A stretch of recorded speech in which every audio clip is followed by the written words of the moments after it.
Hi everyone, welcome back to the Mandy Effect. I'm Mandy. Today's guest is the Mayor of St. Catharines, Matt Siscoe. This story goes beyond the politics. Before the title, before the office, he's a father, he's a husband, he's a teacher, navigating real life. Hi Matt, welcome to the Mandy Effect, and I am super excited to have you here today. Yeah, glad to be here. Looking forward to it. Awesome. So before we kind of get into the conversation, I want to set the tone. We don't want to talk about politics. We don't want to talk about the controversial stuff that you do in the office. We want to get to know the personal human side of Matt and who you are and what you do, at home, what your upbringing was like growing up. So we'll kind of start off with who you were before you stepped into the role of a politician, right? Like, what was your life like growing up? So I was a Navy brat. My dad, 32 years in the Canadian Navy. So we moved around a little bit. I started in Nova Scotia until I was 7. Then I moved to England for a couple of years. Became a massive Liverpool fan, which is not the only takeaway from England, but it was a good couple of years. Moved back to Ottawa, did my high school in Ottawa. Then I moved to Kingston, did my university in Kingston. And I graduated. I got a mining engineering degree, which my family has a long history in, but there were no mining jobs. And so I didn't know what to do with my life. And a friend of mine had moved to Korea with his girlfriend to teach English. And I thought that seemed like a cool idea. And I didn't have anything tying me to Canada. So I thought, you know what, I'm going to apply to that job. I'll apply to some mining jobs, whatever comes in first, I'll do. The Korea teaching job came in first. Like it came in like on a Tuesday morning, and an Alberta coal mining job came in at Tuesday afternoon. Wow. So I said to my dad, yeah, I got a job offer. And I told him about both. He goes, well, you're going to Alberta, right? And I said, no, I'm moving to Korea. And we didn't talk for 6 months because he was really upset with me. Yeah. But I moved to Korea. And that was sort of the beginning. I adopted a mindset when I had graduated that I'm going to take risks, but they had to be risks I could recover from. But I was going to take risks, and I wasn't going to stress about my life until I was 30. I had always sort of, growing up a good chunk of my childhood in Ottawa, I knew I wanted to get into politics at some point, but I didn't want to put pressure on myself that I needed to start and be a career politician and get in right away. And so I said, until 30, I'm fine. So I wound up in Korea. That's where I met my wife. She moved over 3 months after I did. We both teaching English. I was adamant I would not date someone who I worked with. About a month later, she and I were dating. About 3 months, 3 or 4 months after that, we started to have the conversations about like, what does our life together look like? Finished 2 years there, moved back, teacher's college. Chrissy and I got married. We both knew we wanted to build our family through adoption, so we started the adoption process. And we had decided to settle in St. Catharines. That's where she was from, born and raised. Long family history. And that was when, I was teaching in the falls, but I knew I wanted to get into politics. And a friend of mine gave me some of the best advice I've ever received.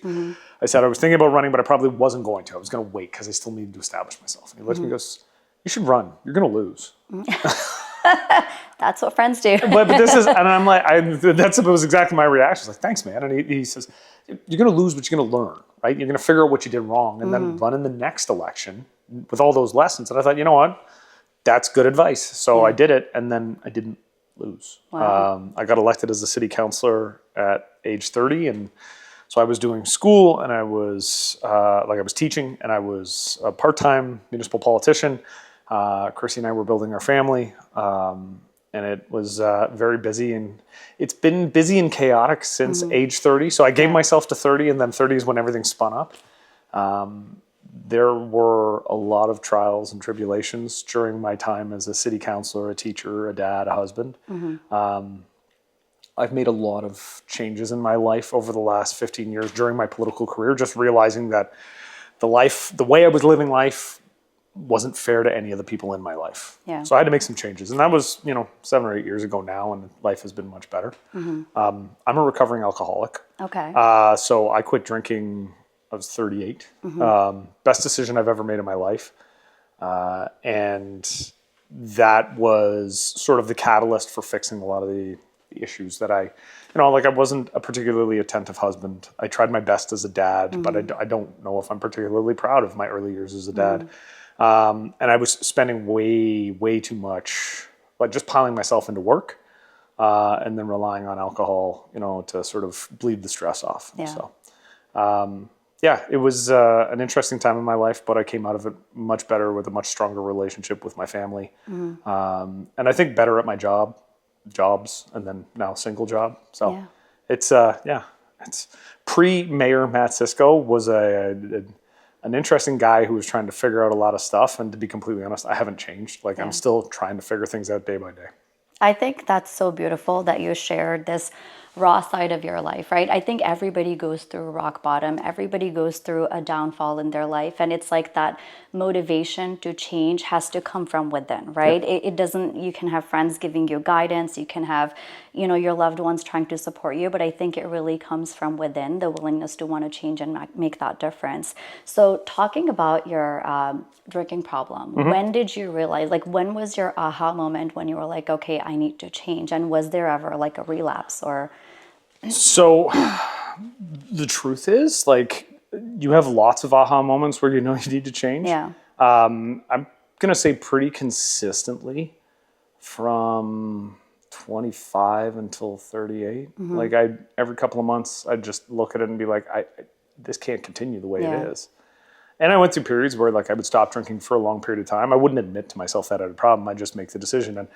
And I could do that, but inevitably, if I had a drink, it would turn into more. And I'm lucky. I know that my dependence on alcohol was not nearly as severe as so many other people's. But it was a drinking problem. Yeah. And, if I hadn't made the decisions I made at 38, it would be worse now. Yeah. Stress brought it on. And, it was just something that had to change my life. A very close friend of mine made a comment to me. And it's interesting how prescient it is now. But at the time he said, listen, if you ever want to be mayor of the city, man, like you can't keep doing this. Yeah. And it didn't mean what it means to me now. It didn't mean that to me then, but that was the last night I had a drink. That wasn't the reason that stopped me. Yeah. It was a realization that, if I kept doing what I was doing, I could lose my family. Yeah. And that was when you're faced with losing everything, you have to hope that that's the thing that kicks you in the butt. For me, it was like, I just was unwilling to lose my wife and my kids. I didn't know how I would ever live with myself. Yeah. My wife is the best thing that ever happened to me. My kids are, we'll say my wife's 1A and my kids are 1B. Oh. Like it really is like, I'm so blessed with my family. Yeah. And even now, like the only way to make me anxious is to remind me of how close I think I came to losing that. Yeah. That is the only thing that really sends me into a panic spiral. So I'm very thankful that I made the decision when I did. I was lucky though. I also had a network of people around me. Like my wife loved me and my kids loved me and they wanted me to be better. I don't know if my wife necessarily believed me when I told her that day that like I was never having another drink. Yep. It probably took a year for her to come to her own belief that I was serious this time. But once I made the decision, it was hard, but I can't even fathom the idea of having alcohol now. Yeah. Like the idea makes my stomach turn. And I'm thankful that that's where I'm at because I know a lot of people have much deeper struggles with alcohol dependence than I do. Yeah. But I'm lucky. And I have a really incredible network of people around me. So Yeah. What was that journey like? So, deciding that you no longer want to live this life with alcoholism, right? And sort of giving your family that hard time, right? Like I feel like when we're going through pain, our family suffers more because there's love and there's the intention to want to change and help. But sometimes it's difficult when you aren't able to do that. I had to shut myself off from a lot of stuff. Basically everything outside of my wife, my 4 kids, and a couple of my best friends. Like I just had to close the door for a couple of months and try and figure out what exactly I was going to do with myself. I don't know what I was like to be around in that time. Like nobody's ever given me grief about it, which I appreciate. Because if I was difficult, nobody's ever made me feel bad about it. Yeah. It was the first couple of months were really hard because so much of it was habitual. It was just like, oh, I do the thing and then I have a beer. I do the thing and then I have a drink. I'm out for dinner. Well, I'm going to order a glass of wine. I had to just stop a lot of that stuff for a period of time. I was a bit lucky in that when I quit drinking was right around the time that a lot of people were quitting drinking. Yeah. And so the non-alcoholic alternatives, I genuinely love the taste of beer. Yeah. The non-alcoholic alternatives started coming on the market right around the time I had quit. And so I didn't have to give up, the habit. I just gave up the alcohol piece. And maybe I was lucky. Maybe, whatever my issues were, I was lucky that wasn't a trigger. But yeah, I had to shut myself out for a while. And then, slowly you get back into it. One of the things I realized is like, what you think people will notice, nobody notices. Yeah. Like you are way more absorbed about your life than anybody else is about your life. And I had to sort of teach myself that lesson that, as we're going around the table placing drink orders when we're all out to dinner, a group of 8 of us, nobody's waiting to see what Matt orders. Yeah. Like if I order sparkling water, I'm not 22 anymore. Like I'm not at the bar with my buddies in university. Nobody's going to grind me for deciding to drink. Nobody cares. Yeah. Like it's your life. Live it the way you want to live it. That was probably one of the biggest lessons is I thought there'd be all kinds of social pressure and then there was zero. Yeah. And inevitably it leads to conversations with people who are like, yeah, you know what? Like I've really stopped drinking or I barely drink anymore. I think everybody kind of knows alcohol is an issue. And I'm also a big believer, like most people can handle it. They don't have the issues I had. My issue was always, like I have a drink and I'm thinking about when I'm going to have the next drink. And there was no stop. There was no off switch. Most people don't have that. A lot of people get nervous. My wife will have a glass of wine every once in a while. And in the early days, she got nervous. She's like, can I drink around you? And I said, this is my issue. It's not yours. Like you go ahead. I never felt any pressure to drink. Like I said, when I made the decision, the desire, it kind of left very quickly. The idea of drinking just made me feel sick because I just kept thinking about what I could lose if I went back to it. And so, again, I was lucky in that was where my brain went.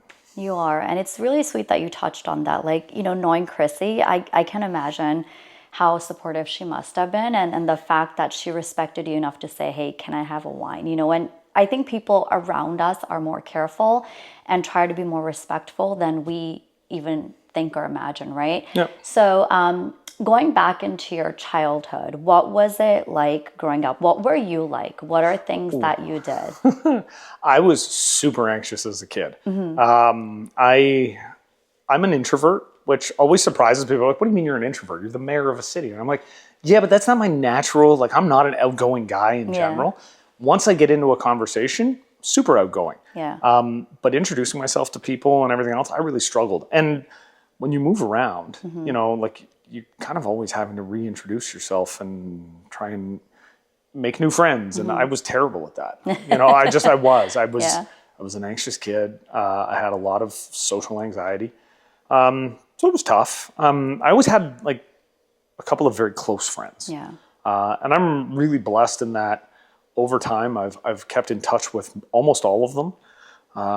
So I have friends going all the way back to when I was just a toddler. Yeah. People who I still am in touch with and I get to reach out to. I've always had a close-knit group of friends, but I was anxious all the way through probably until grade 11. And then, like I said, a good chunk of all my high school was in Ottawa. Yeah. And in Ottawa, politics is kind of the thing, and my parents would debate at the table and my dad said, if you want to be involved in the debate, you better read the newspaper because I don't want an uninformed opinion. So I started reading the paper and it is all politics.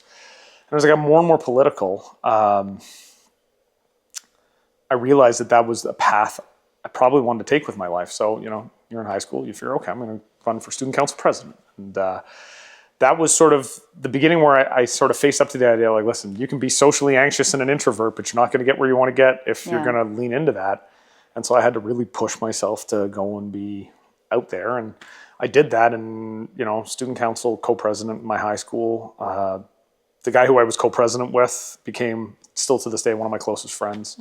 And the group of friends I created out of that experience, those guys are still with me to this day, but I had to get over the anxiety. And that was a recurring theme. Like every time I made the choice to run for, city council, I ran provincially. When I decided to run for mayor, I had to sort of get over that next hump because with each one of those, there's a greater degree of having to put yourself out there. And I always am anxious to do that. At this point, I don't know what I could run for that would cause me to have to get over another hump. Like, I think I've gotten through all of the barriers that that anxiety could have created. But as a kid, there were times when it just felt crippling, and I had to really push myself. But I had supportive family. I always say, like, we talk about privilege. I know the privilege that I had, like, and have. It is massive, and it's what allowed me to get through all of that stuff. Yeah. Well, I do think that, our experiences and our life kind of prepare us for what's coming tomorrow, right? So your childhood to your college days to where you are now, I think there's so much that we sort of gain, whether it's a negative experience or a positive, that kind of shape us who we are, right? Yeah. So what experiences in your early age shaped you that help you guide today? That help guide you today?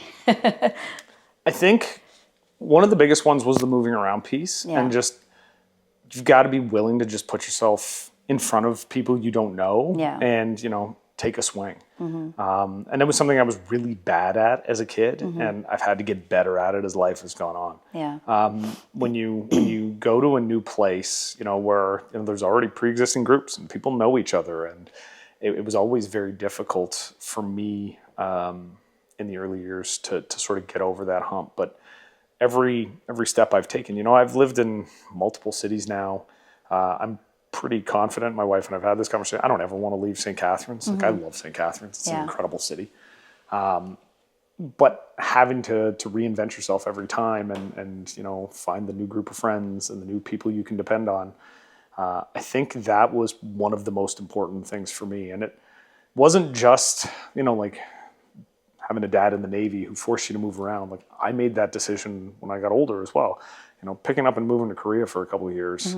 Anybody who's ever been to Asia knows, like, just everything about the culture, is different from what it is here. And I've been able to travel now, and you learn that everywhere. Every culture is so very different from what you understand, and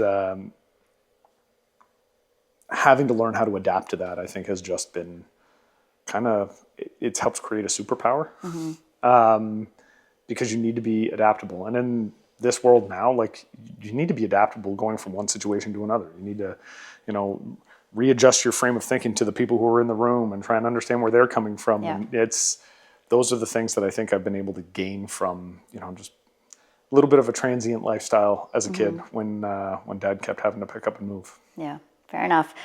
So let's talk about your education experience. You're an educator. What drew you into education? Did you always want it to be a teacher? Like, what? So coming out of high school, I applied to a couple of different programs. I was really good at science and math. I really enjoy science and math. And so my dad was pushing heavily on the engineering side of things. But I also applied to the concurrent education program at Queen's. In addition to engineering. And my hope was that I could get in and do a concurrent education degree with an applied science degree, which they don't actually offer, but I thought, I'll take a swing and see what they say. They said no. So I had to do the engineering degree. But I think early on, I thought, being a teacher, I enjoyed, like, I tutored friends in high school. I always knew I wanted to coach. And that was a big thing. Like, my coaches in high school I'm still in touch with a couple of them to this day. They had a huge impact on my life, and I knew that was a path I would love to take. When engineering kind of fell through, because I graduated at a terrible time. I got a degree in mining engineering. In 2003, when I graduated, the market was terrible. Gold was $300 an ounce. There were no jobs. 16 kids in my graduating class, one guy got a job in mining, and his dad was the foreman of the mine that he got the job at. So when a friend of mine moved to Korea, and he was sort of sending emails back and saying, dude, you might really enjoy this. I thought, you know what? I thought teaching might be it. Maybe I'm going to give this a shot. So that was what caused me to go to Korea, just thinking maybe this would be it. And when I got into it, I realized that I would love to do it as a career. I always knew that politics was sort of something I wanted to do, but I thought, okay, this could be a transition. But also, politics a lot of times is based off of timing and luck. Like, you got to pick the right election to run in. You've got to get lucky in a lot of cases. And I thought, what's a job I could do for the rest of my life and be very happy and content doing? And teaching was it, because I knew it would mean I'd get to coach, I'd get to teach. Yeah. I could do that. And so, when Chrissy and I made the decision that we were going to come back to Canada and get married, I decided to apply to Teachers College at a couple of schools. I applied to Brock, Queen's, and Ottawa U. And Brock was kind of, I don't want to say it was my backup, but it was the one I was the most confident in. So Brock was the school that sent me a rejection letter saying that my engineering degree did not qualify me to teach science, which I have held over the university president's head every time I see her. It was, I wound up going to Ottawa U. So back to Ottawa, which was kind of cool. Chrissy came with me. We lived in Ottawa. We were telling the kids a story the other night about, the typical, she was working as an apprentice baker, trying to put me through school. Like, we had no money. I remember one time she had screwed something up and had to bring a bag of scones home. She had to pay for them because she had messed them up. It was like $20 worth of scones. I'm like, I guess we're eating scones instead of groceries this week because we didn't have enough money. Yeah. But once I got into it, I knew it was what I was supposed to do. Yeah. Like, I knew that was, and I tell this story all the time. I'm very, very lucky in that, I would turn left onto Martindale and St. Catharines to come to work in Niagara Falls. And I'd have a smile on my face every day because I was just so thrilled about the place I was going, the kids I was going to, the teachers I was working with, just what I got to do. My life now is different. I turn right onto Martindale, but I still have a smile on my face for completely different reasons. But teaching it was so right for me. And I had 15 years as a physics teacher. I run into my former students on a daily basis. I'm so proud of the kids that I taught. And in my mind, teaching is just one of those careers. You can make such a massive impact. And you don't even realize how big it is until, years later when you're running into kids and they have kids and you're remembering, the kid in your grade 9 science class who wouldn't stop talking and didn't seem to be paying attention. But then, and this actually happened, 15 years later comes up to you and he's an accountant and he's like, "Sir, I just want you to know I remember what you said before every test." And then he repeats the thing and you're like, "Oh my God, like that's stuck in your brain." Yeah.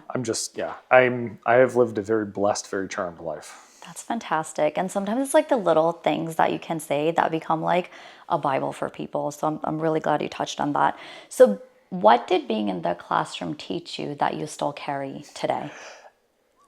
If you ever had a fear of public speaking, standing in front of a room full of teenagers every single day and having to talk will cure you of that fear. I laugh, I always say to people, one of the best training grounds for being a politician was being a high school teacher. And it extended beyond the classroom too. Parent-teacher interviews were great training for talking to residents. That's good. Because you've got parents that are frustrated about the situation their student finds themselves in, and I'm very solutions oriented. So I would always try and work with the parents. Like, listen, what have you about this? Can you try this? Yeah. Does this make sense for your family situation? It's similar when I'm working with residents, like they have a problem in their neighborhood, they're frustrated by it. And in a lot of cases, they're not sure who they should be angry at either. Is it the city's fault? Is it their neighbor's fault? It's the same thing with parents. Is it the kid's fault? Is it the teacher's fault? Working with them and being constructive, like that was a big thing for me. And it taught me a lot about, call it conflict de-escalation. Yeah. But, like taking a step back and saying, okay, we're going to acknowledge all the feelings and now we're going to start working on solutions. Yeah. I was a big fan of having my students in my parent-teacher interviews because it's like they're not a passive, partner here. They have to be actively engaged in whatever I'm talking to mom and dad about. And I was lucky. I always joke, like I don't think I could have been an elementary school teacher. Yeah. I was well suited to high school. I wanted to be dealing with 16 and 17-year-olds because I would treat them, like the adults they were training to be when they were in my classroom. For sure. But that means like when I'm talking to your mom and dad about why you have a 70 as opposed to an 85 and you need an 85 to get into the program you're trying to get into, you need to be there to hear what I say. Yeah. And you also have to agree to the solutions that mom and I figure out, right? And all of that I think is helping me in this career. That's fantastic. Do you think teachers are underestimated as leaders at times with parents, or? I struggle with that one on a regular basis. I I think different groups of parents view teachers differently. I always felt like parents showed a lot of respect, and I always appreciated that. I try to show the absolute utmost respect for my kids' teachers.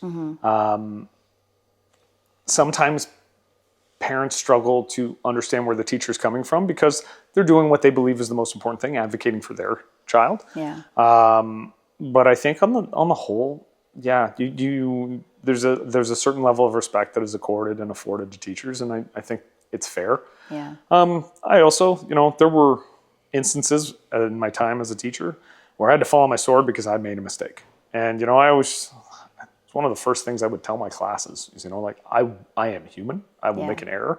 And when I do, I'm going to own up to it. Yeah. I always found, and this is another thing that has sort of followed me through, like when you realize you've made a mistake, say it. Like be honest and blunt with people. Yeah, that's me. That was my mistake. I think a lot of people just appreciate anyone who's willing to accept responsibility when they make an error. So that was a big part of my career as well. But I think parents, if you give them that respect by being honest with them, I think you get a lot of respect back. For sure. I think communication is key. So you mentioned that you always knew you wanted to be a politician growing up. The support from dad was always there too, about being informed, right, and educated. When did you truly realize, like, this is the time and now I'm ready? It was that conversation with my best friend, who was my best man. We were sitting, we were at a pub, an Irish pub in Ottawa. It was Christmas holidays of 2009, 2010. It might have been like a couple days before New Year's. And we were out at the pub and I was explaining to him, like I'd lived in St. Catharines for 4 or 5 years. I was, coaching and I was getting into the community and everything else. And I said to him, I'm doing all these things, but I don't think I'm as embedded in the community as I need to be. So I'm probably going to wait till 2014 to run municipally. And that was when he said, like, you're going to lose, just run anyways. And it really honestly was the best possible advice I could have gotten from him at the time. Because I think part of it was a fear that, I don't want to look stupid. Yeah. And in the intervening years, I've realized that there's actually a whole lot of strategy. We call it the 2 election strategy. Yeah. The recognition that, like, listen, you are probably going to lose your first time out. Yeah. But you run to gain some experience, to understand what goes into building a campaign, and also to get your name out there so that people, like, I'm just like, who is this guy? Matt Siscoe. Yeah. But it just made a lot of sense. That was the moment when I thought, you know what, okay, I can do this. If I'm willing to accept that I might have to experience failure to get to success, then now's the right time. And I went into the campaign expecting that I was probably going to lose, and then get right up. It was like the second week of September. I remember very clearly, I was standing on the football field at St. Paul, and I got a cell phone call on like a clunky old cell phone from a guy who was helping me in the community, and he goes, "You're never going to believe this. One of the incumbents has just withdrawn their nomination, decided they're not going to run." And I had been knocking on doors for about 6 weeks at that point. I was the only one knocking on doors. And he said, "Matt, I think you're going to win." Yeah. And I was like, oh my, I was terrified. I'd been fully prepping myself to lose, but lose honorably. And I'm like, oh my God, I might get the job. Yeah. And so I remember hanging up with him, going up to the other coaches, like, "Hey guys, I might have to jet early because it looks like I got to keep knocking on doors." And for the next 6 weeks, I joke, I wore the skin off of my knuckles. I knocked on so many doors. I knocked on every door in my area 3 times during that election campaign. There's like 9,000 doors in my ward. But I started off just convinced I was going to lose. And then I transitioned almost immediately to convinced I was going to win if I just worked hard enough. Yeah. And that's been my mantra in politics. Like, I will never get to the end of a campaign and feel like I could have done more. Yeah. No, I will bury myself to make sure that I don't have that regret. Yeah. And I did it then, and it's been positive with some failure mixed in, but it's been positive ever since. That's amazing. So I want to know, what was your reaction when you got the news that you won? Like, how did you feel? What was going through your mind? It's a level of elation that I can't really describe. Yeah. Like, my chest bursting. And the first one was really special. Yeah. Winning the mayor's race was really special. it's funny as I'm talking about it and thinking about the moment. I remember walking through the doors. We had our victory party at a restaurant. Walking through the doors, and everybody in the room just sort of roared. I remember putting my hands out, and I just remember the feeling in my chest. And I have a picture of that moment.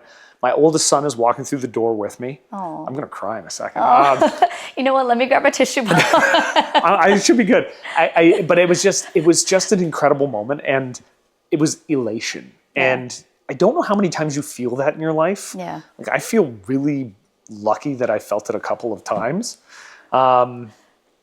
Yeah, just chest bursting. And then, so Xavier was coming through the door behind me, and we have this picture, and he's got this big smile on his face. Yeah. And I just remember sharing that moment with him and with my campaign manager, who's one of my very best friends in the world. And then my chief of staff who worked on my campaign, like sharing that in the parking lot at City Hall, and then walking through the doors, and then there's Chrissy, and like just giving her the biggest hug. And I think that's the picture that the newspaper captured. Yeah. So that was on the front page of the Standard, and she actually got the front page plaqued for me, so it's in my office, so I get to see that moment. But just the look on my face, I'd look at that, and that is elation is what runs through my head. And and I hope everybody gets to feel elated at least once in their life, because you just feel like your chest is going to burst. You're so happy. That's so fun. That's amazing. That it's making my heart beat, because I've had those moments too. Here, we have a napkin. Thank you. Thank you. Just in case. We literally did not have a box for Chrissy, and she's like, "Oh my God, you're making me cry with every question." So congratulations for every step that you won, and I think it's really important. The fact that you touched on hard work, right? I think, for me, when I look at my journey, or when I listen to the guests that come on the podcast, I think one common theme is hard work, never giving up, and then always getting up when you do fall, right? So I think it's really, really important. And like you said, at the end of the day, towards the end of your journey, if you felt you gave it your best, that's the most important thing. I always tell my daughter that I'm like, if you think you did the best that you could on that math test, then mama's happy. Yeah, that's exactly it. And I tell this to my kids all the time. Like, when they started playing hockey, I got into a mantra with the boys, and then I use it when my daughter started playing soccer and riding horses. I was like, what's the most important thing? And when they were younger, it was work hard and have fun. Yeah. And then, I don't know, when they were like 9 or 10, I was like, you know what's interesting about working hard? Mm-hmm. You only have fun if you work hard. Yeah. If you just go and dog it on the ice for an hour, you're going to come off the ice. That won't have been particularly fun. I guarantee you. Guys will have skated around you. But it was something that I kept in my own mind. And I don't remember where I heard it. I don't remember who I heard it from. There's a phrase, nobody cares, work harder. Mm-hmm. And I remember seeing that, and it's striking something in me. But it doesn't mean sometimes what I think people think it means. When I say nobody cares, work harder, I mean, you can't rest on what you've done. Yeah. Nobody cares about that. Mm-hmm. Work hard now. Yeah. And I would say that to my classes. And I can remember getting criticism at one point from a parent. Yeah. There's like, well, I don't like that message. Like, you're telling kids that nobody cares about them. I'm, no. That's not what it means. Nobody cares about the effort you put out. People care about the effort you are putting out. Yeah. And now is the moment. The moment is right now, and you have to do everything you can in this moment. Yeah. What came before is irrelevant, and what's coming in the future you can't control. You can control right now. Yeah. So I have a flag in my bedroom that says nobody cares, work harder. Yeah. And I wake up every morning and I see it, and I say it to my kids. And my kids understand the meaning of it, and they know that we definitely care about them, and we care about everything about them. But in the moment, nobody cares. Work harder. Yeah. If I repeat that to myself on a daily basis, I feel better at the end of the day at what I have accomplished than I would if I don't. Yeah. And it's kind of become my mantra. Like I said, I don't remember where I got it from, like a bow hunter on Instagram or something like that. But it hit me like a ton of bricks when I saw it. Yeah. And I try to live it on a daily basis. Yeah. No, I 100% agree with that. I think as I get older, or I've gotten older, I've understood the meaning of people don't care. Simple example is you're going to the gym. You're so worried about what people are going to think when you're lifting the weight, and is it the right way? Really, it should be you focused on, am I doing it right so I don't injure myself, right? Like everybody's focused on their own journey. And I think we as humans put too much emphasis on what people think. And I really think if we shift that, it can do such wonders for ourselves. And not everyone's going to read your message the way it's perceived to be. But at the end of the day, I think if you have strength and, ethics and morals behind it, like the right people will see it. Right? Agreed. And I love that example. It took me so long to understand that. I do CrossFit. I get a kick out of CrossFit. I think it's fun. But I really struggled on being consistent with it, in my 30s, because I was always looking around and I'm like, why is that guy lifting more than me? And I can't do the prescribed weight. And I have to make modifications this way. And I would fall off because I felt like embarrassed or whatever. And then I don't know what happened. It was right around the time I quit drinking. And I went back to CrossFit. And all of a sudden, I just didn't care. Yeah. I just didn't care what other people were thinking, if they were thinking. And then you get to a point where you're like, oh, nobody's thinking about me. They're thinking about themselves. They're worried about other people thinking about them. Exactly. So once you figure that out, it's very freeing. And now when I'm at the gym, like, I'll glance around and see what everybody else is lifting. But it's mostly because, like, at the end of the workout, I'm going to go up to the one guy and be like, dude, that's fantastic. I saw you hit the RX weight today. I'm just happy for them. Yeah. I'm happy for me, too. Yeah. Once you realize that everybody is focused on themselves, it frees you up to focus on yourself.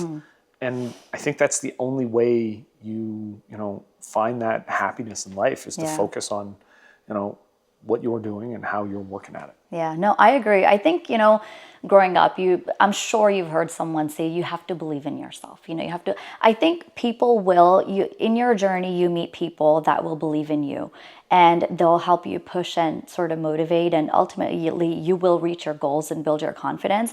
But I think until you truly start to believe in yourself, it's so much more liberating. Like when you truly believe you can do something, and backing that up with hard work and education and knowledge, like you're unbeatable. So I'm glad you touched on that, because I think so many of us go through that on a daily basis. I think the benefit of it as well, though, is you start to become really intimately familiar with your faults. Yeah. And then you can start to work on that stuff. Like, I'm the first one to say, like, I have faults. Yeah. I am not anywhere close to a perfect human being. But I became self-aware enough to be able to try and work on some of it. And I think, friends of mine who've been in politics with me will say, like, me today is a very different person from me 15 years ago. Yeah. I was a jerk. I'm going to be the first one to admit it.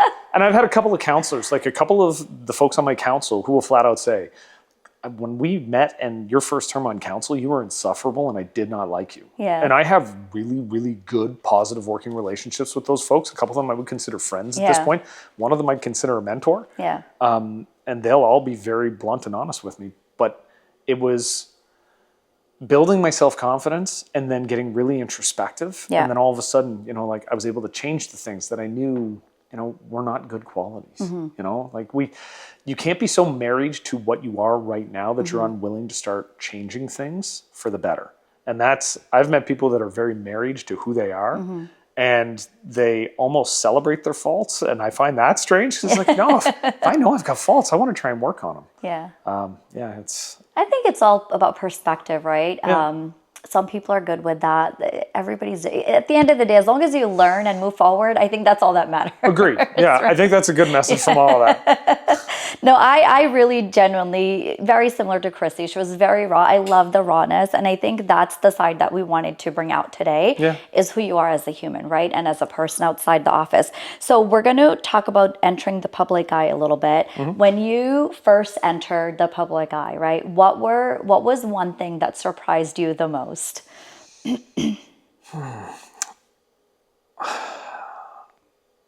When I first got elected and I was out in public, I think the thing that surprised me the most was how much people would say very authoritatively the things they knew about you that were absolutely incorrect. Oh, like okay. it's just, and I don't know if it's assumption making. I don't know if it's people making things up out of whole cloth. Yeah. But I started, I was very online for a long period of my life, like most of us were or are. And I would read things about myself that would just blow my mind. I'm like, that is bears no resemblance to the truth. I don't know where that came from. And I still, to this day, I am not online really at all anymore. I'm very much social media. I'm done with it. My staff run most of my social media accounts. I post to Instagram occasionally. That's it. But being online on Facebook, on Twitter, on Instagram, I would just read stuff about me that was so inaccurate. Yeah. You know, and not like opinion stuff about like, oh, he's arrogant or this or that, but just, oh, well, he's doing this because of this. I'm like, I don't even know what that is. Yeah. And I have no interest. The number of people who just assumed I was going to be running for this, or running for that, or doing this. And that was probably, I think it's the sort of thing I should have realized was coming. Yeah. You figure out real quickly that when you hear a rumor, it's like 90% of the time it's something somebody just made up. Yeah. That was the wildest part. It's very disheartening, especially in adulthood when you experience things like that. Yeah. It's really someone trying to cover their own curtain, right? And they're trying to kind of showcase yours. But how did you handle those moments? I'm sure there were moments where, you know, rumors or things were said that were not only inaccurate, but that deeply, you know, touched you in ways that people don't realize, right? Oh, yeah. I mean, I developed a thick skin pretty quickly. Chrissy tried to. Didn't work quite as well for her. We tried to shelter the kids from it for a long time. I'll tell you, like, I mean, I've heard some absolutely astonishing things people have said. Chrissy and I, we built our family through adoption. Yeah. My kids are all of a different race from me and Chris. The number of people who made assumptions about like that being a political thing, like, oh, well, that's because he wants to get elected. It doesn't even anger me anymore. It's just such a hilariously dumb thing to say, because like nobody puts themselves through the process of adoption. Yeah. You know, just for giggles, just for like, that's not how anything works. Yeah. We tried to shelter the kids from it for a long time. Like I said, I developed a pretty thick skin early on, and it's gotten much thicker over the years too. Chrissy has tried. She's much better at it now. Like, stuff doesn't bug her as much anymore. She laughs at most of it. Sheltering my kids wound up not working, but my kids also laugh it off way better than probably Chrissy or I do. Yeah. Like, they read stuff every once in a while, and my oldest is old enough to like ask me questions, but I don't think it affects him really at all, which is a great life skill. Like, if he ever decides to get into a sphere of work where this might be an issue, like, to be able to just laugh it off. But he thinks most of it's ridiculous. Yeah. And it's given him a better perspective about what you read on the internet. I tell people, you can't believe the vast majority of what you read on the internet. And kids are starting to figure that out. So yeah.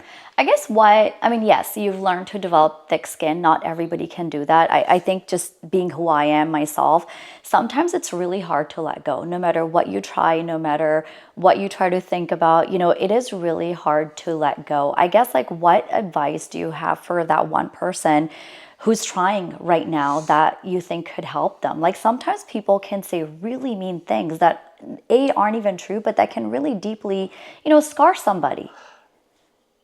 I made a conscious decision at a certain point that I was going to give most of my time, energy, and attention to people who were building things up. Yeah. You realize very quickly there's two types of people: the people who build things up, the people who tears things down. Yeah. You can't do both. Yeah. If you were spending your time tearing other people down, you're not spending your time building anybody up. Yeah. I have no time for that. And I just made the decision that I was going to focus my attention on the people and the ideas that are building things up. One of the easiest ways to accomplish that, I will say, if you remove yourself from the gossipy centers of social media, all of a sudden things get a lot easier. Someone said this, and I've sort of adopted it in my mind. If I don't know that a conversation is going on Facebook, then it doesn't exist. Yeah, then you don't have to worry about it. If I'm not aware of it, then as far as I'm concerned, that conversation doesn't exist. And I don't have to get frustrated or upset or feel the urge to like type something. I can just, you know, accept that people are saying things and not be aware of the specifics. Yeah. God bless my friends. I have friends who, when they see stuff, they'll screenshot it and they'll send it to me. And it's like, man, this is ridiculous. Yeah. And then I will see it, but I've gotten really good at just sending, yeah, it is what it is, man. Yeah. Like, I don't know. I've read so I did cognitive behavioral therapy, as a part of, stopping drinking. Yeah. And CBT is really good. It's also kind of grounded in Stoic philosophy. Yeah. And so at the same time as I'm reading, about the therapy and why it's good for me, I'm reading Stoic philosophy. And, there's the idea that you should only really be worrying about the things you can control. I can't control what other people say about me. Like, I have zero control over that. Yeah. So I'm going to not worry about it, because me worrying about it isn't going to make it better. It'll make me upset. It doesn't change their life. Yeah. I really can't do anything to change their mind. Yeah. So I just opted to not see it, not worry about it. Yeah. And that's working out pretty well for me. I don't know. Some days I think maybe I should worry more about it, just because, like, I'm in politics. And, but I always say, like, I have all the time in the world for people who are critical. Yeah. I think it's one of the things that drives my wife a little bit nuts about me. I learn best when I debate people. Yeah. So I love to sit down with someone who has a different viewpoint from mine. My former ward mate, Carrie Porter, she and I are completely different politically. Yeah. Like, we just have completely different viewpoints. We got along really well because we love to debate with one another, and we go at each other like cats and dogs. But I learned a lot of stuff. I think she has told me she learned a lot of stuff. Yeah. We both kind of moderated some of our positions. I adopted some of the things that she sort of explained to me, and I learned, and that's how I learn. Yeah. Like, that's my favorite way to learn. So it's not a matter of I don't want to hear criticism. I'll take criticism all day long. Yeah. Because sometimes it's warranted, and I will change my opinion based on it. I won't take people, that are engaging in, like, ad hominem attacks, and they're, saying things that are ridiculous, and they're just, like I said, just trying to cut me down. Yeah.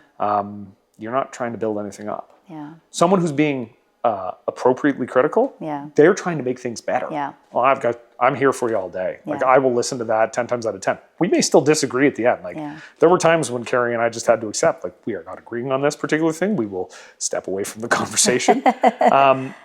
But I will always give it an honest listen, because I don't know how you learn otherwise. Yeah. No, that makes sense, and that's very fair.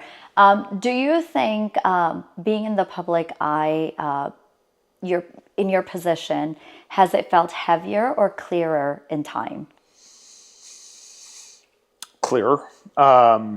Heavier and then clearer. Yeah. The first 6 months in this job, it felt like trying to drink water from a fire hose. Yeah. Because, I was a city councillor for 12 years, a city and regional councillor, and I thought I knew all the people I needed to know, all the local leaders and all the rest of it. You get into this job and you're like, oh, you don't know anybody. Yeah. Like, I feel like every day was me meeting 10 or 15 new people that I needed to know. Like, these were people that were doing really significant things in the community. And I wanted to know who they were, and I wanted to understand where they were coming from and what I could do to try and support them. Yeah. And so for about the first 6 months, it was overwhelming. Yeah. But then everything sort of calmed down in my brain. And I felt like I hit my stride. We were starting to implement the new ideas that we wanted to try, and it was very exciting. Yeah. But it also seemed much calmer, and it's been like that ever since. I think I've gained a level of clarity. I know I've become more open to the criticism that people have of different policies, because you learn a lot of humility in this job, and you realize, like, listen, I had a bunch of ideas, and some of them are really good, and I have, like, metrics now that I can point to, go, that idea was really good. There were also other ideas that didn't pan out quite as much or nicely as we wanted them to. And, I've learned that, sometimes if I listen to more of the criticism early on, we can refine an idea, and maybe the outcome is better. So I've tried to do that a lot. We've gone through it recently with debates about, like, how we're governed here in Niagara, and I listen deeply to the criticism that people level, and see, okay, is there a better way to attack this problem? And I think we're going to wind up in a better place at the end of it because of it. Yeah. But that comes from, like I said, being drowned in the information initially, but then being able to come up for air and realizing that everything's a little bit calmer. Yeah. Education, education, education. Oh, yeah. So looking at your journey as an educator, as a parent, as a human, being in the office, what do you think leadership means to you today? What does it actually mean now versus then? There was a time when I thought that being a leader meant standing up in front and telling everybody where we need to go. Yeah. There's an element of that in leadership, but there's a bunch of work that has to happen before you can stand up and tell everybody where to go. Yeah. And that part of it is listening to where everybody thinks you're supposed to go first. Yeah. I think I always knew, like, you've got to get input, but I've been much more, I've very much more wanted to seek out that input before I try to make a decision. And, I'll use the way we do budgets in St. Catharines. Like, my process now is very different from when I started. When I started, I was like, this is the plan, and I put it forward, and then you get the criticism. The last couple of budgets, it's like, okay, guys, what do you think needs to go into this? Yeah. Where do we feel like the community's at? What do you think we need to be looking at improving, decreasing? And so my budget is a much more collaborative effort. Yeah. And our outcomes have been much better. Like, the amount of debate has been fairly consistent, and that's good and that's healthy. But the amount of contentious debate where people are angry and feel like they're not being heard has dropped like a rock. Yeah. I think people, will always disagree around the edges. But if the main thrust of whatever you're putting forward makes sense, then that means that you're doing a pretty good job of leading. Leading's not a solo exploit either, though. Yeah. And I think sometimes people think that that's the other side of it. It's just me standing out in front. No, man, like, it probably isn't. There's a team, and I'm ridiculously lucky about the people that I have around me. Yeah. Like, the folks in my office are fantastic human beings that care deeply about their community. Our senior leadership team is incredible. Yeah. I count my lucky stars that these are the people that have assembled in the city to try and lead the community. And I go to great effort to make sure that I'm acknowledging all of their contributions to it, because inevitably when people want to heap praise, they heap it on the mayor. And I love it, but it's not all mine. Yeah. Like, has to be apportioned out to all the people. I can't even describe how exceptional some of the people I work with are. Yeah. And sometimes I just sort of sit back and watch them work, because, like, I'm trying to learn as much as I can from them. It's a blessing to be surrounded by people that you work with that genuinely deeply care about you and the role that you play and the work that you do together as a team. So kudos to that. Well, and I'm lucky in that in my previous job as a teacher, like, I had the same thing. Yeah. Like, I shout out to the St. Paul Science Department, but it was just fantastic human beings from top to bottom. Yeah. And, people that I still, regularly contact. As I was, coming here to shoot this today, I was thinking, I got to find out when they're getting together for the next breakfast. Like, I want to be able to sit down with my friends and just, I just genuinely, I'm so lucky in the situations I've wound up in. Yeah. There was a time in my life when I would describe myself as having a horseshoe hidden somewhere on my body. I don't know where it is, but it hasn't fallen out yet. I'm still at that place. Yeah. But to sort of go back to what we were talking about hard work, I also think that good luck is born of hard work. Yeah. And if you're not working hard, you're probably not going to have good luck. Yeah. So I'll take a little bit of credit, but I also think the universe has smiled on me. Yeah, for sure. I'm 100% believer in hard work. I think when you, like you said, you bury yourself into something, you're so passionate about it, there's no way in hell that the luck's not going to be in your favor, right? So I agree with that 100%. So I think one other question I want to ask you is, being in the public eye, what do you think people misunderstand the most about leading a city?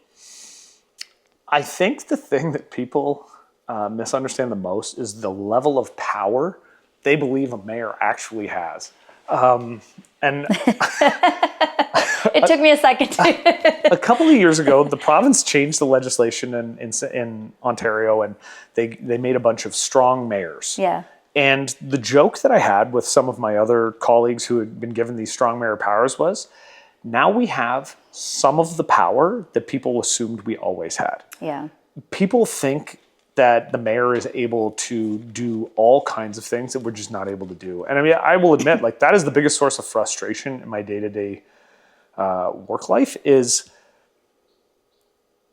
mayors just don't have as much power as I think they should have to be able to affect change. Yeah. I also am not about to disagree. I think the system that we have is still a good system. Yeah. But if you're not collaborating with your counselors, in our case, with regional councillors, with your MPPs, with your MPs. Yeah. If you're not collaborating with everybody, you're not going to move your community forward. Yeah. Now, again, I would argue maybe that's a good thing. Like Yeah. maybe that high degree of collaboration is important. But yeah, that's the misunderstanding. People just assume, like, oh, I have this issue. Can't you deal with it? Yeah. No, I mean, I would need a motion of council to do that, and we would have to change a policy, but people assume like, oh, the mayor can just snap their fingers. It is not possible. And there's lots of examples of situations that I would have loved to have been able to fix quickly, and I just couldn't. Yeah. Something funny along the lines of, you being a mayor. I think it's almost a compliment because people have hope, right? If we go to this person who's in this position of the public guide, they might be able to do X, Y, and Z. When I had reached out to you and you had agreed to the podcast interview, I made a joke with my husband. I'm like, I know the mayor.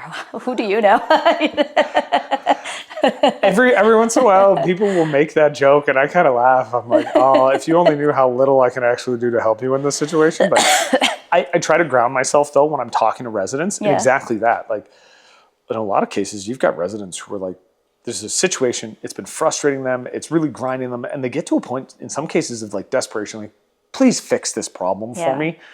And you want desperately to be able to fix it, but there's bureaucratic hoops and legal hoops, things you just have to jump through. And so you try to smooth the road as much as possible, and you make it as easy as possible and explain it as, but I always try to remind myself, like, this is someone with a deep level of frustration, and they just need this problem fixed. If you come at it from that perspective, it's a lot easier to deal with sometimes the anger you get from people, because you realize, like, stuff happened that put them in this place. All you can do is try and help them and be understanding of the fact that stuff happened that put them in this place. And sometimes the anger and frustration is incredibly justified. Yeah, fair. How has being a parent shaped your leadership style? Oh, wow. The patience you develop as a parent, that is so helpful in this job. Nobody will ever frustrate me as much as my teenage kids.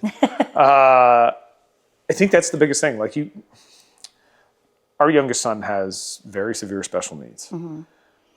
You have to develop a level of patience to be able to not make yourself kind of crazy. I think I've done a pretty good job of that. I'm not perfect by any stretch, but developing that patience has made my day-to-day interactions so much easier. I love my son more than I can even really explain. But he does things, and not really of his own conscious accord. Like, these are some of the eccentricities that come with autism. If I don't just smile and accept that this is real, then I'm going to make myself nuts. And so I've been able to develop the capacity to just smile and roll with it as it comes. That pays big dividends when you're trying to work with others, because sometimes you want to lose your mind and start yelling and shouting. Well, it gets you nowhere. Like, it just makes you sweaty and frustrated. So it's not worth it. No, I understand. How has it been raising a child with a disability helped you advocate for many of the things that you do advocate for today? It has informed me of the struggles that a lot of families in our community go for. I will admit, my wife has been the biggest advocate in our family's life. Like, she has led the charge. I've learned from her because she is relentless. And when she sees, something that's not right, she's going to fight until it gets fixed. And she's, I think, done a really good job in a lot of different areas. So learning from her and understanding how to be relentless without being obnoxious. She's really good at that, and that was one of my faults. Sometimes I can get kind of obnoxious. Learning from her and trying to model not model, but like watch her model the better way to do it has been really effective for me. But when you're kind of in the trenches with special needs, it's much easier to explain reality to the folks who can actually make life better. And so, there have been situations. I was at the Niagara Children's Center for a decade on the board. And the last couple of years as the board chair, I was also the mayor for a period. And so I had access to, ministers who this is their area. And I was able to, maybe have a little bit of a louder voice than I would have otherwise. Yeah. And you don't waste those opportunities. Yeah. That's the one thing I've learned. When you have access to the people who can make decisions, don't waste the chance. You might not get it again. And I always laugh. I'll be out and people are like, listen, I'm sure you hate talking about work, but do you mind if I just ask you about this? And it's a thing that's going on. At the end, they'll apologize again. I would say, don't ever apologize. Yeah. Like, you don't know when the next time is you're going to have a chance to sit next to the mayor. And this is something clearly I can do something about. Yeah. Don't waste that chance. If I didn't like talking about my job, I probably wouldn't have the job. I love what I do. Yeah. I'll talk about municipal politics till people are blue in the face. Yeah. Always take the opportunity. Yeah. Because those of us who are in these positions, that's a responsibility. Yeah. And you have to accept that sometimes it won't be super convenient. Yeah. But if someone needs to talk to you, they may never get that chance again. Yeah. Yeah. And listening is so important. Talking about the family dynamics, so Chrissy has been living with MS for many years, right? She came here and we talked about it on the podcast. It's a rough journey. It's a lot being a parent, having pets, and then having Matt, right? Having Matt. I love that I'm in the same category as having pets. If you haven't watched the podcast, she said such wonderful things about you. She did say some nice having Matt, things. but you're, being your position, you're in the public eye. There's a lot going on at all times, right? How has that helped shaped your perspective and sort of resilience? Nobody works harder than my wife. And it's easy to get up. I get up at 5 a.m. every day. And the first thing I do is walk my dog. Yeah. He was a service dog. He had to stay within a certain weight. It became a habit, but I do it every day. Yeah. It's really easy at 5:02 in the morning to go, I can just roll over and go back to sleep. Yes.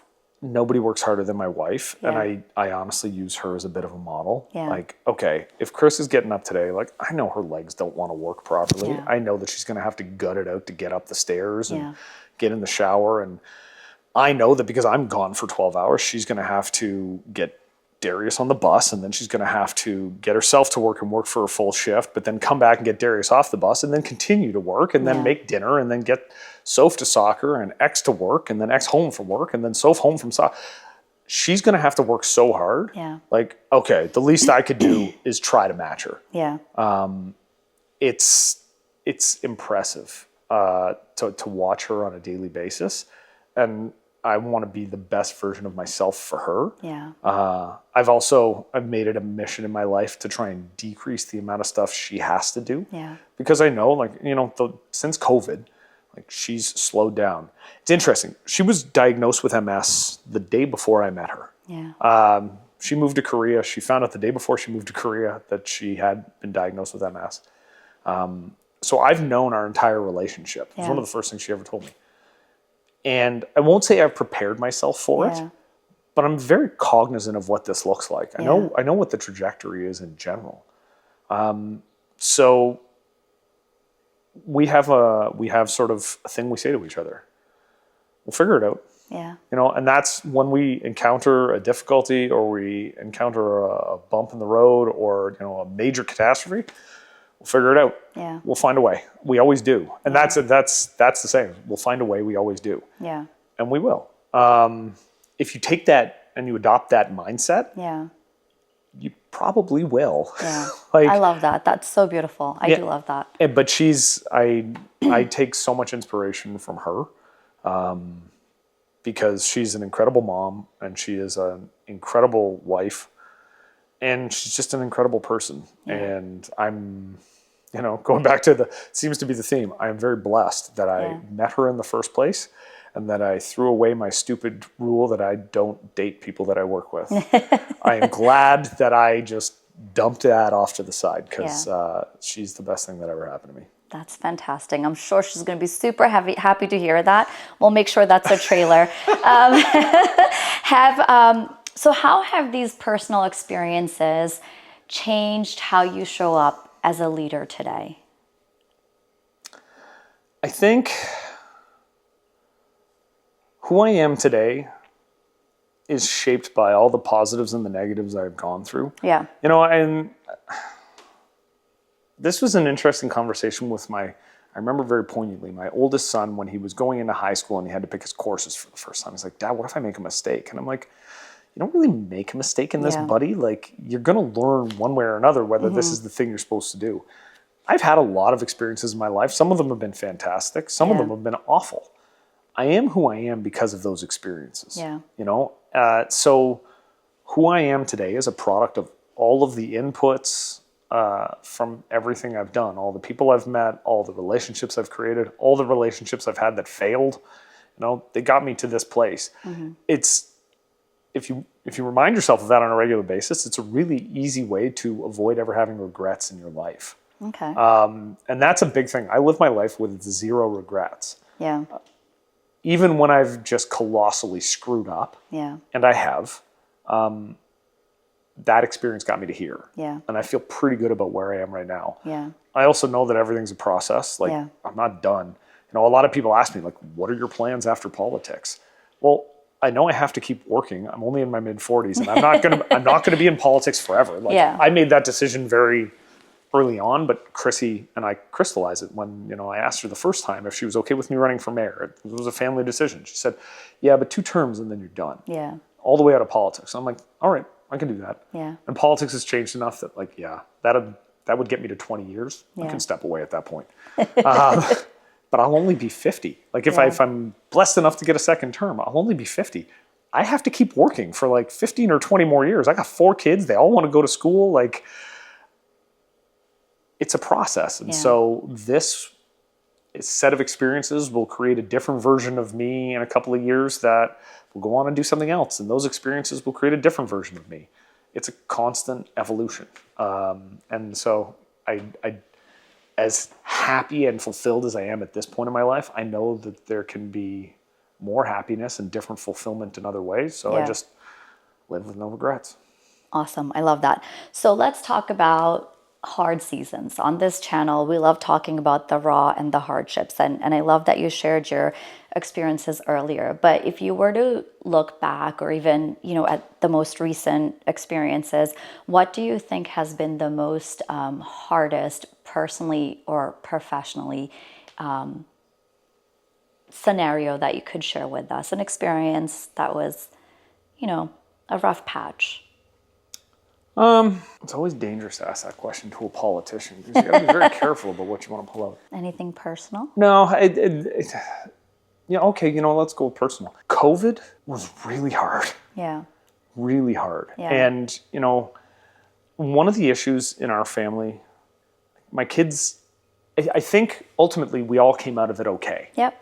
But watching Chris during COVID, like the stress of everything, like she had her parents that she was trying to deal with. Yeah. You know, a lot of stress, and that's not good in MS, you know, and her physical condition deteriorated over COVID. Like she was doing triathlons before.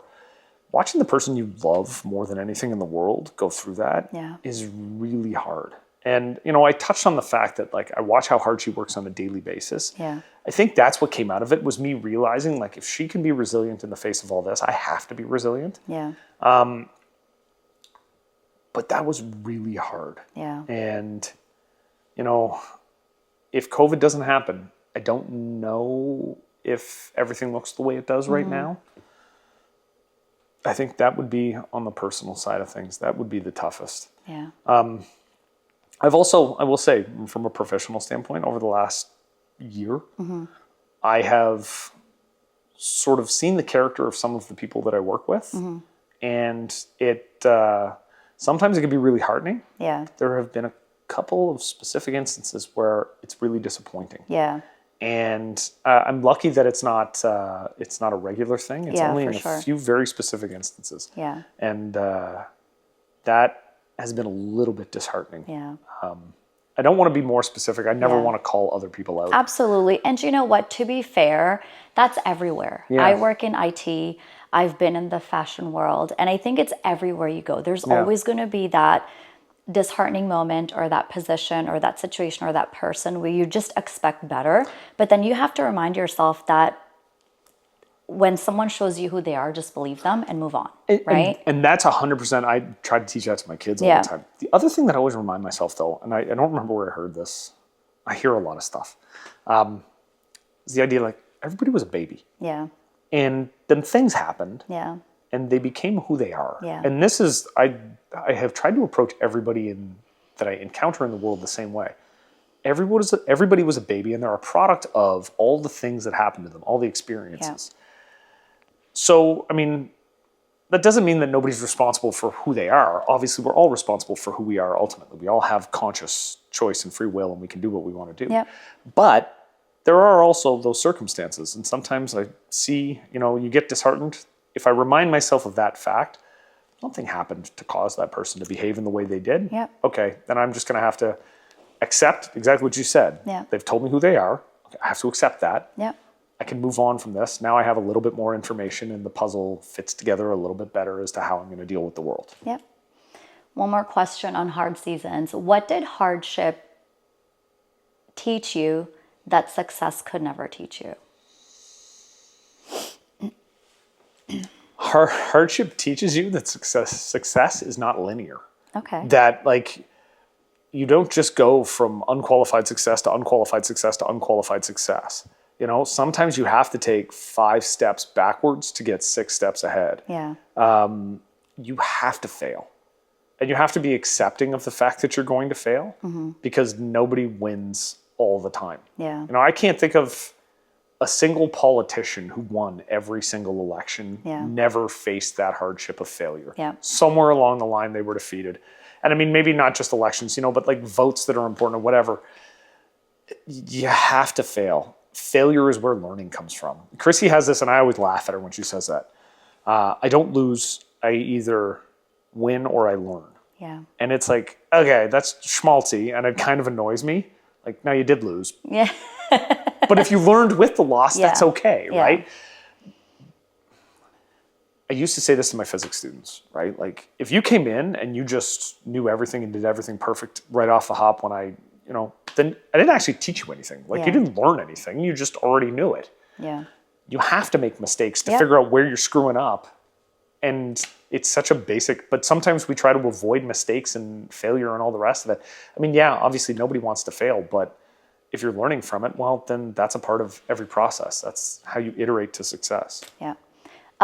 What impact do you hope to have with your hard work on the community? My goal has always been to, when I step away from politics, to leave the community in a better place than where it was when I started. And I feel pretty positive about that. Like I mentioned, we put some things in place in the first year, and you have to wait to see how long new policies and new ideas, you have to wait to see how they're going to work out. Yeah. We're starting to see that the things we did in year 1 are working in year 4. Yeah. And, the hope is they continue to work. Ultimately, I just want to leave the community in a better place. Like when I first got involved with politics, I had one son. And I think when I was asked at the door, why are you running? I made the choice to live in St. Catharines. My wife was born there, but we made the choice to settle there, build a family, build a home. Yeah. I wanted my kids to have that choice, right? It's not that I think my kids are going to want to live close to mom and dad, but I want them to have opportunity to do that. Okay. So if more people feel like that opportunity exists in St. Catharines, then to me that's a win. That's what I'm hoping to leave the community in the position to be, just better than it was when I started. Fantastic. If you could leave the community with one message, personal or professional, what would you want them to know? Or what would it be? I would say, and this is something I've really sort of gotten behind over the last year, there's a lot of reasons for optimism. There are so many reasons why here in Niagara we should be optimistic about what the future looks like. Yeah. I think a lot of hard work has gone in over the years, not just in my community, but I see it in my colleagues and their communities around St. Catharines. A lot of hard work has gone into trying to make this a place where optimistic is the right sentiment to feel. And I think the community in Niagara as a whole should feel very optimistic about what the future looks like. This is a region that has undergone some very difficult times over the last 2-3 generations. But I think we've made a lot of structural changes to put Niagara in a position to be very successful. So, I think when they're making decisions about who they want in their community, like, pick the people who share that sense of optimism. Yeah. Because cynicism wouldn't get us anywhere. Like, Yeah. it's not going to make any situation better. And by and large, I feel like that's where the community is at. They want people who want to feel a sense of optimism. So that's I think the biggest message for the community is that optimism is well placed. For sure. Absolutely. Before we wrap up, is there a message that you want to give Chrissy or your kids if they were to watch this one day? What would you say to them? That I love them more than I ever thought I was capable of loving anything. Oh, that's so sweet. I'm going to tell you a very small story. When I was at Teachers College at Ottawa U, I wanted to be able to teach in the Catholic system, so I was a part of a prayer study group. That was something that you had to do. And I remember having a conversation one day, and they were talking about, love. And I made a comment, and I thought it was kind of innocuous about how, like, I was never aware of my capacity to love until I met my wife. And then it felt like my capacity to love just got more and more every day. And right when I thought it was at its maximum, like, the next day I'd wake up and it was like, no, I love her more. That's so sweet. When I was finished, I looked around and everybody, like, a couple of the girls in the group were crying. And I'm like, what did I do? And they're like, that was so beautiful. And in my mind, That's beautiful. but in my mind, it was just like, oh, doesn't everybody feel that way? Like, I thought that was what marriage was. No. And no, and I feel silly sometimes. Again, it comes back to the horseshoe and feeling blessed. Like, I wake up on a daily basis and I look around my house and I think, I don't know what I did to deserve this. Like, I love these people with every fiber in my being. And I would do quite literally anything for any of them. And I feel very lucky that I get to feel that way about my family. That makes me feel very warm. That's so sweet. This wasn't on my list, but I do want to ask you. People often ask people, especially the elderly, not that you are, but like the senior citizens, right? Like, Okay. what is the recipe to a happy marriage? I think what I want to ask you is when I've met Chrissy and now I've met you, and I think there's just so much warmth, love, respect, growth, I have nothing but good things to say about the two of you, and I definitely can see the love that you both have for each other. What do you think has made your relationship strong as it is today, especially like being in the public eye, right? There's so many things that can go south. What do you think has kept you both together? An absolute unwillingness to quit. When we made our vows to one another, and not to get schmaltzy, but like, I took it as seriously as any words I've ever said in my life. Yeah. Like, my attitude was, I'm doing this once and I'm doing it for the rest of my life. Yeah. And we have stuck to that. Yeah. And when you know that this is what you want, it's easy to take the attitude that whatever comes forward, figure it out. Yeah. We'll figure out how to make it work. Yeah. And we have, but it comes from just an unwillingness to quit on this. I think I need a box of tissues now.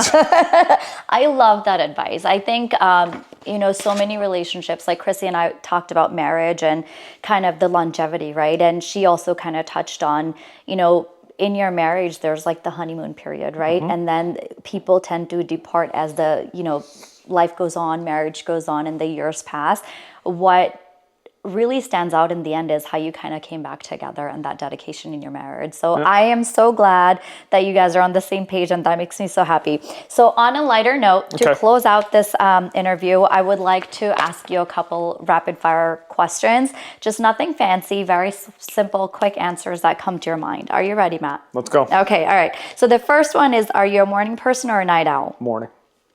Coffee or tea? Coffee. Me too. Quiet night at home or community event? Oh, there's no politically acceptable answer here. How about the human Matt answer? So the introvert Matt answer will always say a quiet night at home. Yeah. But I will say, like, I genuinely love getting out into the community because you Yeah. just meet people that are doing wild things you didn't even know existed. Yeah. No, So I like, love that. I would say I'm actually kind of 50-50 on that. Yeah. It depends on the mood you catch me in. Like Yeah. at this exact moment, Yeah. I have a quiet night at home tonight that I'm really looking forward to. But at this moment yesterday, Yeah. I was getting ready to go to a Home Builders Association dinner. And I was really excited. I was going to see some people and like hear about how the building situation is in Niagara. And I was really excited for that. So I'm 50-50, but truthfully, quiet night at home's nice. Of course. You know what? I'm in my 40s and there's nothing I would trade for that than a quiet night. All right. So most underrated thing about St. Catharines. So if you'd asked me a year and a half ago, I would have said the food scene. But it's actually like, it's starting to get the They've upped kudos it. it deserves. Yeah. You know, like Michelin ranked restaurants and Canada's top 100 lists and all Yeah. the rest of it. I'll still go with the food scene because I still think people are underestimating some of the food establishments we have in the city. Yeah, It is, for sure. If you're a foodie, St. Catharines is the epicenter of it in Niagara, and Niagara is the epicenter of it in Ontario right now. Yeah, I 100% agree with that.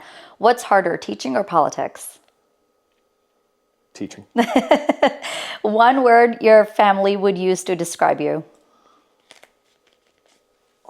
Argumentative. I can see that. Oh, actually, I will say though, my kids would say funny. Oh, that's sweet. Yep. That'll make my wife I think being very in your upset. position, you better be good at Yeah. argumenting. All right. What's one habit that's kept you grounded? The daily dog walk. Yeah, I was thinking that too. Every morning at 5. Like even, I made the comment that like my wife, I do. She is a big reason why I get up.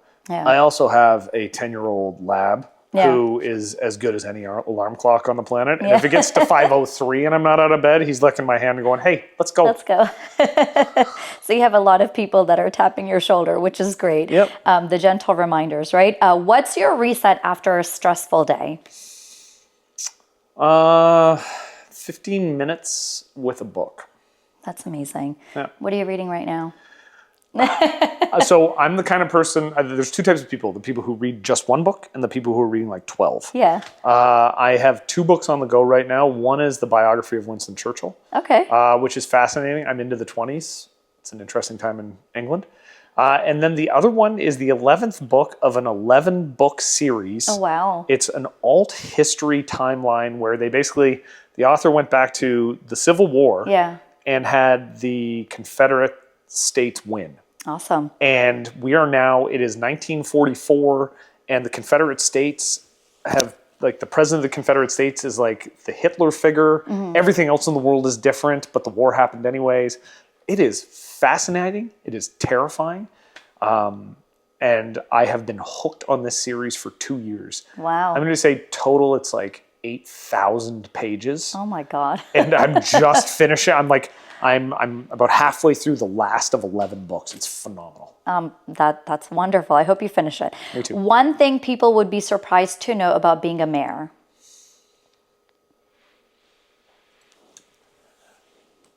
Maybe the hours. Yeah. It's a lot. And like people will say to me, like, I can't believe how much you work. And I'm like, yeah, I think if you're doing the job of mayor properly, whether it's in a city like St. Catharines or Toronto or Waynfleet, like you're out in the community and you're with other people all the time.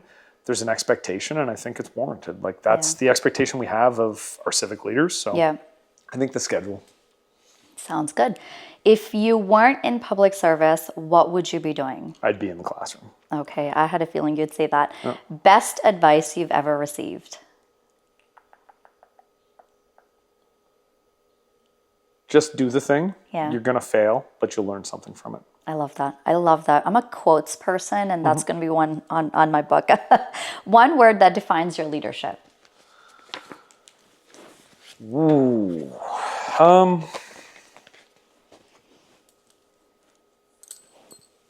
I would hope the word is calm. And I think that would be a fair word to use because my staff have come to me and said, I'm not quite sure how you kept so calm in that situation. So I hope calm. Like I that's definitely see that too. that's what I would like it to be. Yeah. It's been such a pleasure having you here today, This was fun. getting a chance to know you. Okay, well, thank you so much, like I said, for being here and being so raw and sharing your journey. I hope we get to connect again in the future. And thank you for all the hard work that you do and for the longevity that you have had in your relationship. That gives people like us hope. Well, I appreciate that. Thank you. All right. Well, for those of you that are watching, I hope you guys learned a thing or two. I will see you guys next Thursday. Thanks again. Bye.